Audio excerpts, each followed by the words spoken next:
bisomwa vya mbere turagarutse mu majambo y'Imana dukura mu bwuzure bwa mbere. Havuga ngo mu bwuzure bwa kera, abahinga bandi mu ijambo ry'Imana bakagira bati ntitwovyita mu bwuzure bwa kera nko kumenga bwarataye igihe, ubwuzure bwa mbere.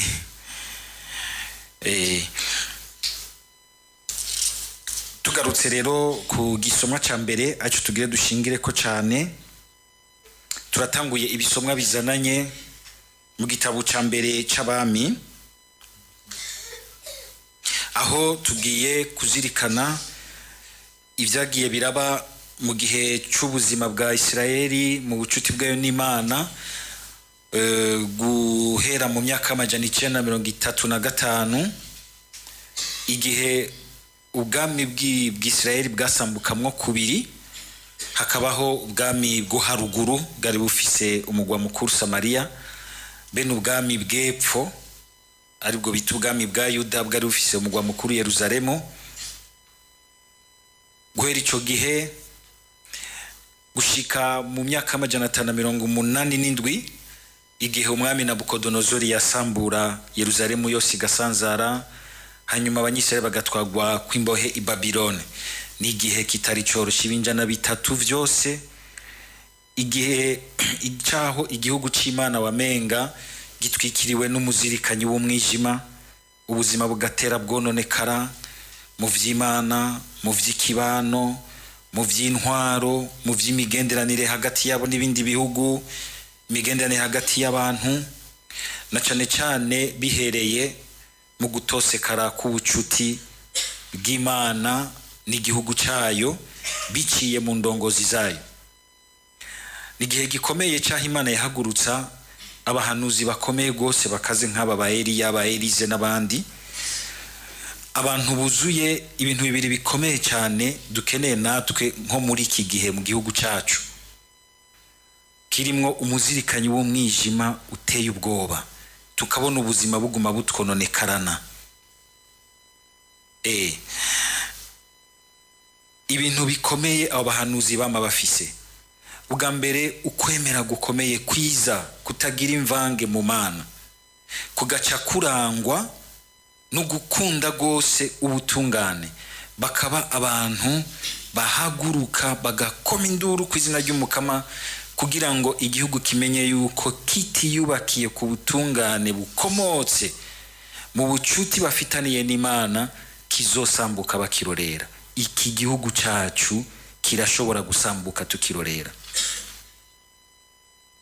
kirashobora gusambuka tukirorera. Nubona ko tukitera tunyika, ni bande biteguriye guhagarara mu butungane bakagira bati Burundi hagarara kukugumurindi mukira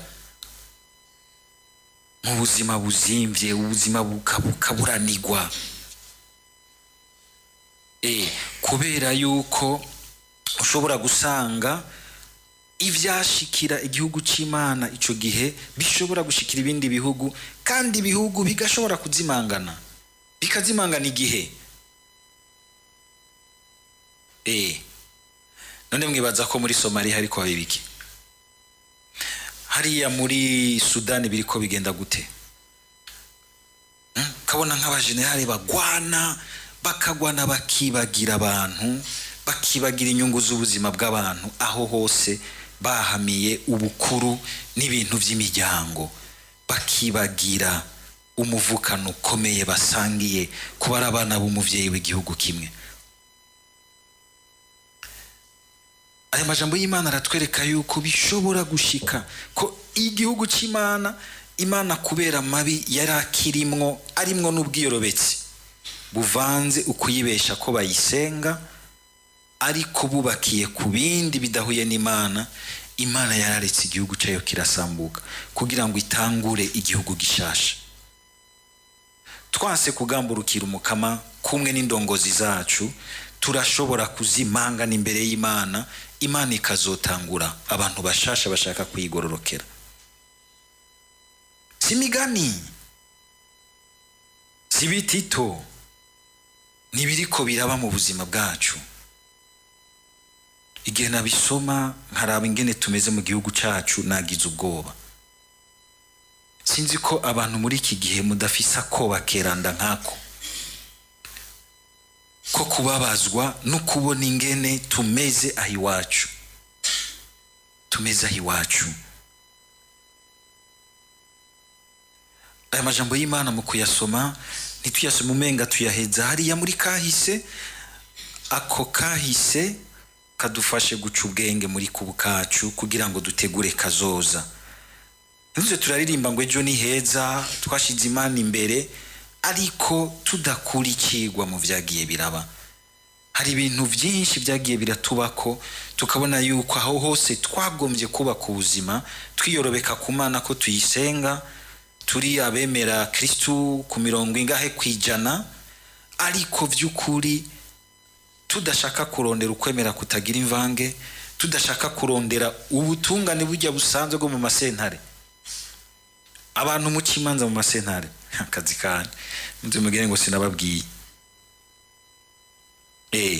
bijya bintu birahambaye gose. So ubutungane gusa no mu masentare ariko no hagati yacu abantu duhonyorana, tukarenganyana, bikamenga biheze uko tukexploitana, tugafatana nabo, ugasanga nta numwe yigera yitwararika kumva kuwunda tunganiwe hafi yiwe, tukarogana, tugahana amashano, ukumva abantu bahishano n'inzoya vraiment, kandi bakibona ko ari abahinga bahabona. Ni ingwara tugwaye muri bihugu byacu vya Afrika, ukumva indongozi zimwe zimwe zija gusaba ubukuru, abapfumu, ukuzimu. Nivyo vyishe Israeli iki gihe twumvise, nk'iki gihe twumvise umuhanuzi Eliya atari kwihagarara ko, atari kwiyemera, mugabo kuko ari mw'inguvu z'Imana. Vyogora gutahura ingene umuntu nk'uyu nka Eliya aronka inguvu zo kuca guhagarara imbere ya Akabu, akamubwira ati Akabu, ndakurahiye nta mvura uzosubira kubona muri iki gihugu cawe gushika umukama bintumye. Eliya yarasanzwe azi ivyo ari vyo, acarahunga. Imana ikimubwira iti hunga, agira atangure kukwirukako kuko uramubwiye ibintu bitamuryohera, uramubwiye ibintu bitamuryohera. Mugabo suko omengani n'igihano Imana ihaye igihugu cyayo, mugabo zigituma Imana yabigize cyane. Za ndababwira, hari ibintu Imana ireka bikadushikira kugira ngo bidukanuze, dukanguke, twoye kuguma twibwira Imana kutariko, kwihishusho y'Imana itariyo. Ubisanzwe ni kubera iki? Akabu yarahenze Imana, Akabu arazi neza ko arongoye igihugu cy'Imana, cyamenye Imana y'ukuri. Mushimaro ngahe wacu tuzokubitwa nyinshi, twirirwa turavuga Imana kandi abantu batubwira benshi Imana mukuri, kandi ukabona ko ari abantu banyotewe Imana mukuri. Mugabo hagaca haziramwe abandi biyita ko bahabona, bafise amayeri, bakagomba gukamisha Imana n'ivy'Imana kugira ngo barenganishe ivy'iwabo, bindi bidahuye n'ivy'Imana. Uragowe kuko uri kuri kwegera ibintu biteye ubwoba. Uko nugucumura kwibwirizwa rya kabiri, usonera izina ry'Imana, ugasanga uri kurakoresha ivy'Imana kandi ukabona umengura umuhinga, ukiyemera kuko uzuti abarundi barakunda Imana, reka kugira ngo ndenganishe ibintu vya nzo bisiga kaverniki vy'Imana. Twashize Imana imbere, ariko irakubona imbere mu mutima ingene hameze, irabona mu mutima ingene hameze. Ni ikintu gikomeye hajya kwemera gukurikira Imana. Nivyo ntiyamikurikirwa n'abantu menga vyose birera de nk'abamarayika, ariko irakunda kwikurikirwa n'abantu banyote ubutungane. Kutwumvise zagira ati ngo hahiriwe abashonje n'abanyote ubutungane. Ubutungane gusa bujya mu masenare n'umuntu barahigwa bajya abantu bakunda kwirega, akanka kubundikira ikibi muri we, akigaya, akumva ati ibi bintu naho nabiguye umenga birangiye, sivyo ndagarutse mukama. Nabo umukama avuga, kandi abantu bashaka kubona bati ibintu ndimwo sivyo, ibintu turimwo sivyo, reka tugerageze tugwane, dusubire ahantu hari inzira y'ubuzima n'ubuhigwe. Akabu rero icyo yari yakoze, yafashe mu gihugu cy'Imana ahimika Baali. ahimika Baali, ikigwamana Baali. Baali rero cyari ikigwamana cy'abanyakananeyani, abanyisirayeli bari batuye mu micungararo yabo. Nico bitirira gutanga imvura imeza ibitegwa no gutanga uruvyaro. Ayi wacu ngira ngo nta bantu bakijya gusaba imvura bavura ati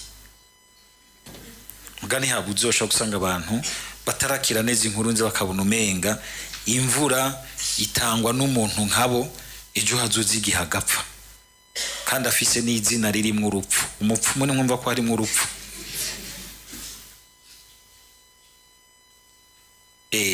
Umuntu akaja gusaba, hari abantu n'ubu bagenda gusaba abana abapfumu. Mugabo akaja nk'akagera ati ndaronse umwana, umugore naho yavyaye umwana w'umupfumu. Nk'ubu bariho nawe yari yarimitse icyo kigwamana Baali mu gihugu c'Imana, mu gihugu c'Imana. Ni Imana yamutuma ko ituma ko iti genda ubabwire yuko nta mvura bazoronka, atari igihano mugabo igomba kubacisha ubwenge, babwira iti imvura ntimuyihabwa na Baali, naho mwazanye Baali ahubwo imvura izokigenda izogaruka ari uko Eliya garutse agahiganwa n'abapfumu b'umwami n'abakozi ba Baali bose, bikabananira bikabatakuwa amazi, hanyuma igihugu kikagarukana umutima ku Mana. Imana ikituma Eliya iti ko bahindukiye genda ubabwire ko imvura igiye kugwa. Tuzovyumva ngira ngo mu misiri imbere. Bivuga yuko nitubone gusa iyi mvura igwa mugabo tubona ivyo vyose bisubira kugarukana ubuzima buzana amahoro mu bantu, buzana ubuhigwe, buzana gutunganirwa, buzana gutunganirwa.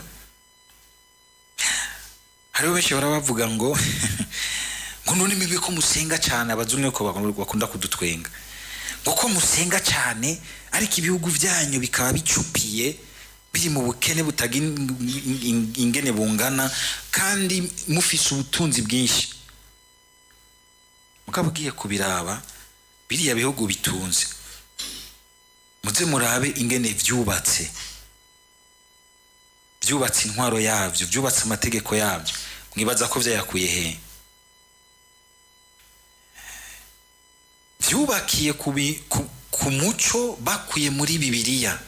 Nubwo uyu munsi batemera Imana icese, mugabo ivyo bubakiye ku bihugu vyabo babivomye muri Bibiliya, kuko ni bihugu vyamenyeshejwe Imana hakiri kare.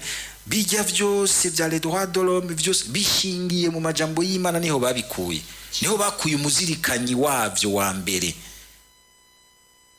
Nubwo bahindukiye bakagira bati mukama ko waduhaye urimenya hiyo natwe tuzokwimenya. Imana kuko ari umuvyeyi yitanze ntiyisubira ko n'ikigira iti ko bampemukiye reka ndabibake vyose. Natwe nitutaca ubwenge ngo tumenye kumva amajambo bene ayo y'Imana, tuyakuremwe ivyo twubakira ubuzima bwacu, tuzoguma dutunuka ataho twigeza. Kuko Imana vy'ukuri irashaka ubuhigwe bw'abantu, ariko ugasanga turacariko turubakira ibintu vyacu ku bintu vy'umwijima, ibintu vy'umwijima. Akabe akaboneka nk'umwami yaje muri Isirayeli yitayeho gusa kurunda itunga n'ubukuru bwiwe. Muzokumva ingene yanyaze umuntu w'umworo yitwa Naboti. Abantu b'abakuru muguma mugura amatongo y'abakene, none muzobashira he? Igari hageze aho kumbure intwari igira iti nta urenza ngaha kugira ngo abandi ntibabate hanze. Tuhava usanga igihugu caraguzwe n'abantu bangahe, abandi bose turi mihimbiri ducupiye aho turankana kubita gasuka ngo urimo turengarenga. Naboti n'amajambo akomeye yadutera ikibazo. Dusaba umukama kugira ngo adufashe twese. Nivyo hari impengamiro mu muntu wamusanga umenga imutumira kuguma agomba kwikumira ko vyose kurundarundanya byose akwegera iwe. Gerageza uhage, kuko niho umutima wahamiye amatungo n'amaronko ugoreye. Ukuronka ni kunyotegwa, ukuronka niko waguka. Haragera igihe utegerezwa kwikora ku ngingo y'Imana iri muri wewe kavuga iti ibuka abandi. Uri kurarunda ibintu ariko nturi kurarunda ubuntu, ariko gahigwa igihuro nk'ibintu bikakugwizamwo ubuntu bigatuma abandi baduga. Ntibacikuduhimbiri tugukorera uzurarabira munsi y'ikirenge cyawe, nta teka ririmwo. Ariko niwaronka ibintu mbere abo mubisangira mugashobora kwicara hamwe ku ntebe imwe mugatunganya hamwe ubuzima, uzobuhiriwe. Kuko mwijuru muzokwicara hamwe, harazo vaja kubwira Imana bati no ndabira place d'honneur quand même.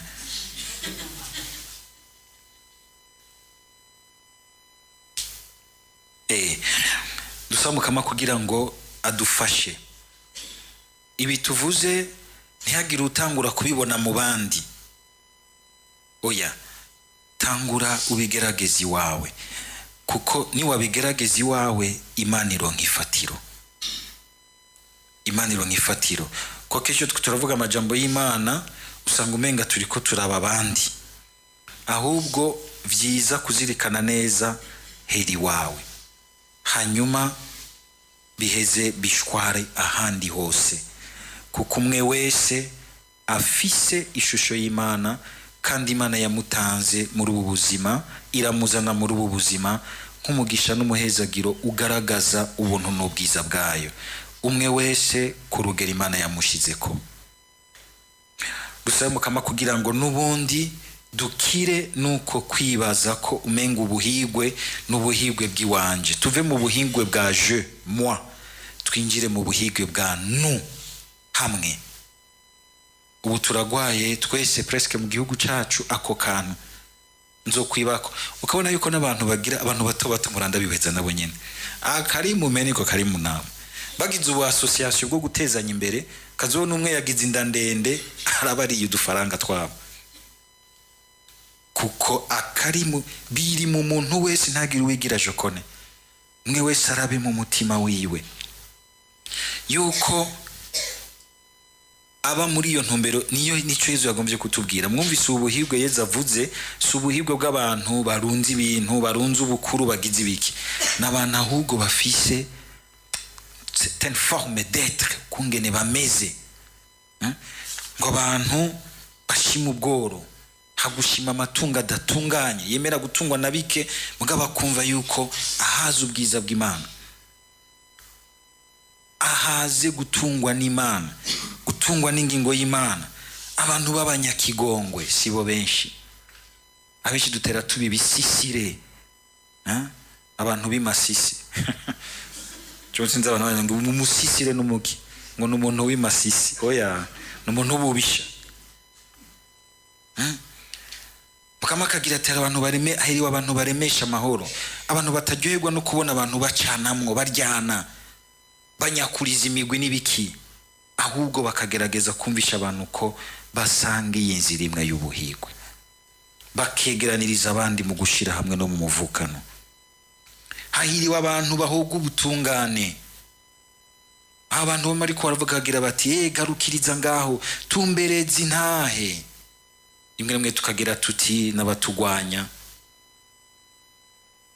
ariko bariko baradufasha kumva mu bundi buryo ingene Imana igira iti iyo nzira uri kurafata y'umwijima ntishika. Umukama dufashe ubu buhigwe tuze turabugerageza, ntaho ubushikira rimwe rizima. Cyo gituma Umukama duha imyaka yo kubaho biducikire inzira yo kugenda tugana ubuhigwe. Amen.